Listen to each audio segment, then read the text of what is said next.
Kebetulan saya pribadi juga sebagai komedian Ustaz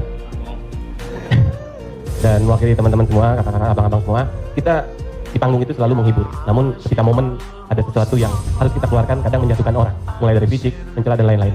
Yang saya mau tanyakan, apakah dengan niat kita menghibur menjadi catatan, apakah menjadi catatan dosa untuk kita? Terima kasih Ustaz.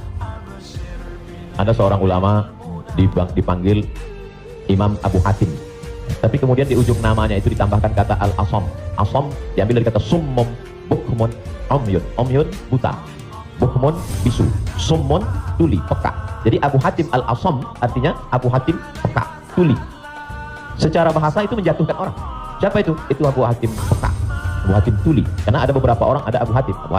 Nah ini Abu Hatim peka, tuli. Tapi kenapa nama itu tetap tersemat di belakang namanya dan tidak ada ulama yang melarang menggunakan peka itu di belakang namanya? Karena dia tidak merasa dijatuhkan dengan itu. Lalu kemudian itu pula tidak menjatuhkan dia di depan orang banyak. Apa sebab kronologis dia dipanggil Al-Asom? Dia seorang ulama. Suatu ketika dia sedang duduk, datang seorang anak gadis bertanya fatwa kepada dia. Saat anak gadis itu bertanya fatwa tentang hukum halal haram suatu masalah, mungkin karena wallahu a'lam bishawab atau saking groginya atau kentut anak gadis di depan dia. Dia ingin menjaga marwah, harkat martabat anak gadis ini supaya jangan sampai merasa malu, maka dia diam pura-pura nggak dengar. Akhirnya anak gadis itu nggak jadi malu, pulang dan dia cerita ke orang lain.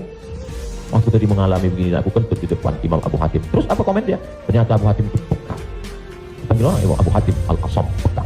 Sampai akhirnya setelah anak gadis itu meninggal, Imam Abu Hatim al-Asom panjang umurnya, meninggal anak gadis itu, barulah Abu Hatim mengatakan, aku sebetulnya nggak peka, hanya ingin menjaga kehormatan diri. Jadi kisah Abu Hatim al-Asom dapat kita pahami dua makna. Satu sisi ada saatnya kita menjaga kehormatan orang sampai mati dia. Tapi ada satu sisi kalimat yang nampaknya menjatuhkan sebenarnya tidak menjatuhkan selama kita masih saling paham, saling memahami, saling mengerti.